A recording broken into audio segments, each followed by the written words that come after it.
Hazel's hard at work here.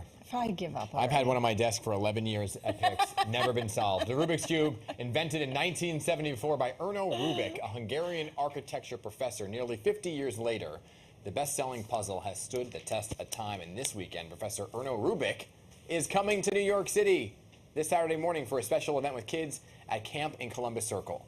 So joining us today is New Jersey's very own Patrick Ponce, an internationally ranked Speedcuber and Rubik's ambassador, who is here to tell us more about the event. And he's going to solve this thing right before our very eyes. Yep. Oh my gosh. Well, first of all, thanks for being here. So what is the first tip of solving this thing? I'm looking at it. You know what I used to do as a kid? What I used to do as a kid, you know, everyone's like, oh, I took the stickers off. I'm like, I didn't even bother. I would just tear this thing apart and then put it back together.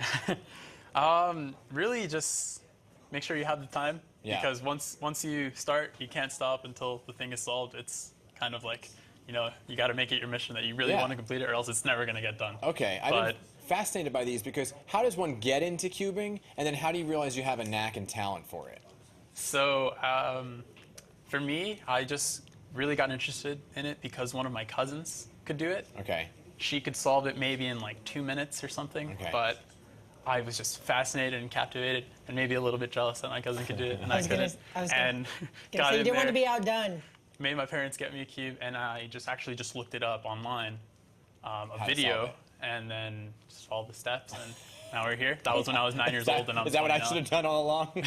That's insane. When did you start competing? I started competing that same year when I was 10 years old, and it's actually been over 10 years since my first competition. Okay, so your very first time at home when you solved it, did you time yourself? I don't think so, but I would assume it was around 10 minutes. Okay, and then the first time you competed? First time I competed, I got around 25 seconds. What? What? In the first year?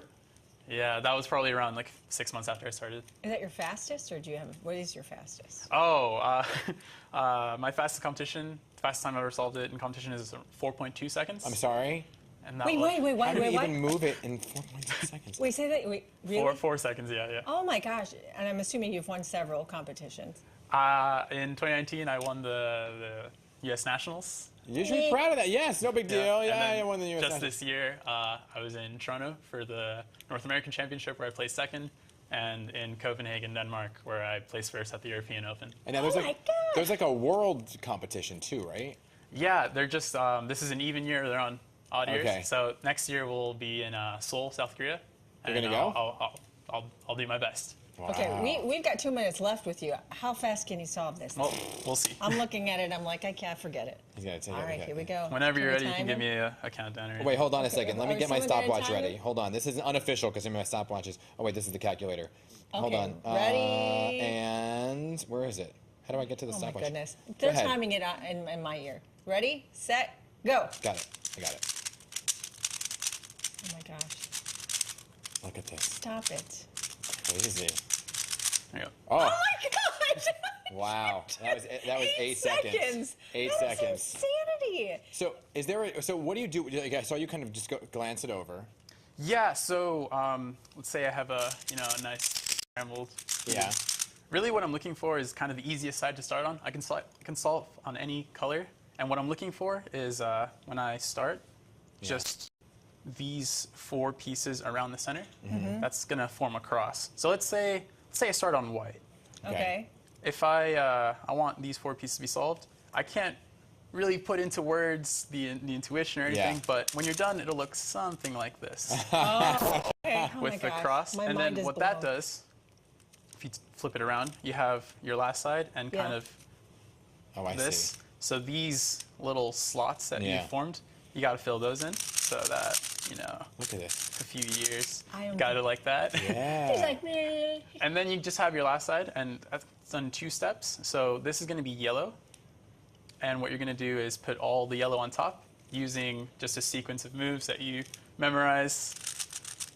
And then after that's done, you just do the last bit, put everything where it needs to go. How do people solve it with their eyes closed? Oh, so that's actually way easier to explain.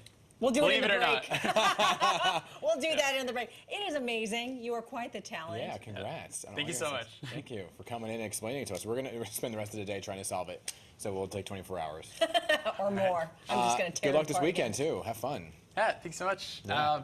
I hope this event tomorrow. Yeah. It's going to be really, truly unique, once in a lifetime experience. So the inventor of the puzzle, Erno Rubik, is going to be here at camp at Columbus Circle.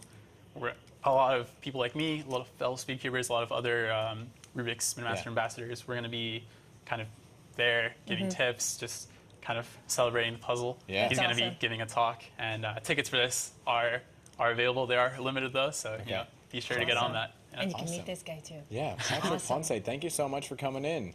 New Jersey, right? Yep, New Jersey proud. All right.